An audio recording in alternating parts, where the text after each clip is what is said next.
سلام، امیدوارم حالتون خوب باشه. به 7مین قسمت از این سری ویدیو و بخش دوم قسمت پست مدرنیسم خوش اومدین. هنر پست مدرنیسم واکنشی به هنر مدرن و باورهای آن بود.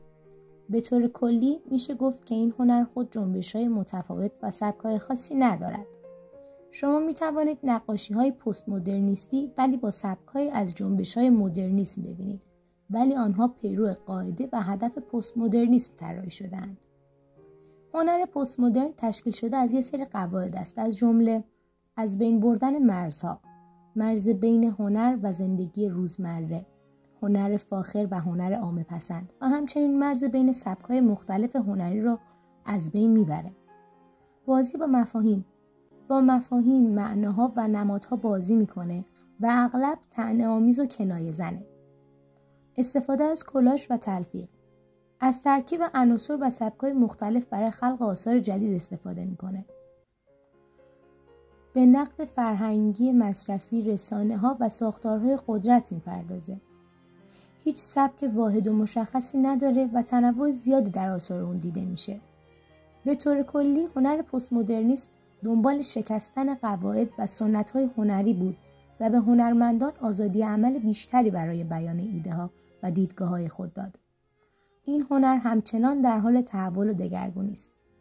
برای مثال اثری که قرار معرفی کنیم جزو نقاشی‌های معروف پست مدرنیسم است با سبک سورئالیستی که از جنبش‌های دوره مدرنیسم به شمار می‌رود. با ما همراه باشید. در گستره بیکران هنر، جایی که واقعیت با وهم در هم می‌آمیزد، رنه ماگریت، نقاشی مرموز و رویابین، همچون شبحی در سایه‌ها گام برمی‌داشت.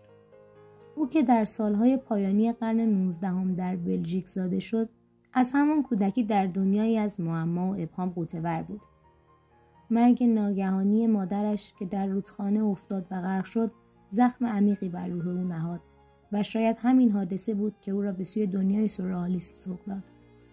جایی که قوانین منطق در آن رنگ می‌بازند و رویاها به واقعیت بدل می‌شوند. ماگریت که ابتدا تحت تاثیر سبک‌های امپرسیونیسم و فوتوریسم قرار داشت، به زودی شیفته جنبش سورئالیسم شد.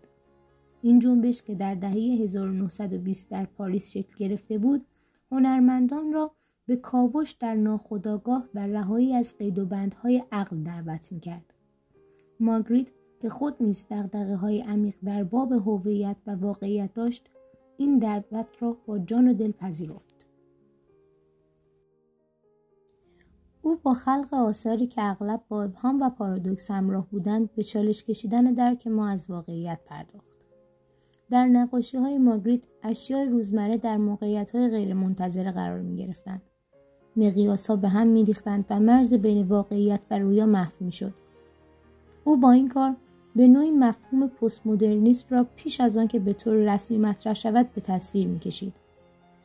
پست مدرنیسم که در نیمه دوم قرن 20 ظهور کرد، منکر وجود یک حقیقت واحد و برتر است و بر تکثیر دیدگاه‌ها و نسبی بودن دانش تاکید دارد.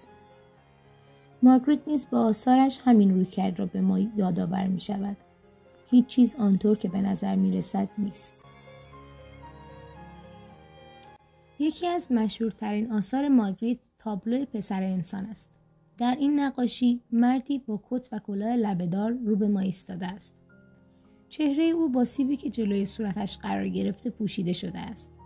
این سیب که به نظر می‌رسد نمادی از وسوسه یا پنهانکاری باشد، به مخاطب اجازه نمی‌دهد تا به چهره مرد نگاه کند.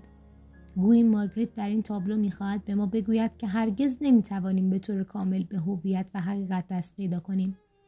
ما همیشه در حجابی از ابهام و رمز و راز به سر می‌بریم. پسر انسان نه فقط یک پورتره، بلکه نمادی از انسان مدرن است.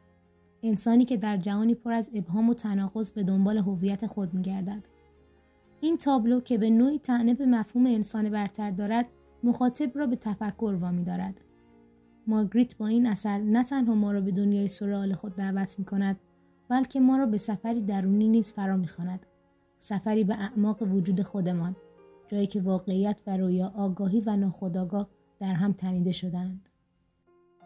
رنه ماگریت نقاش رویاها و معماها با آثارش همچنان به ما یادآوری می‌کند که جهان اطراف ما نه آنقدر ساده و قابل فهم است که فکر می‌کنیم. او به ما می‌گوید که باید از کلیشه‌ها و باورهای رایج فراتر برویم و با نگاهی نو به جهان بنگریم. او یک پست مدرنیست پیش از پست مدرنیست بود و با سبک سورئالیستی خود دنیای هنر را برای همیشه دگرگون ساخت.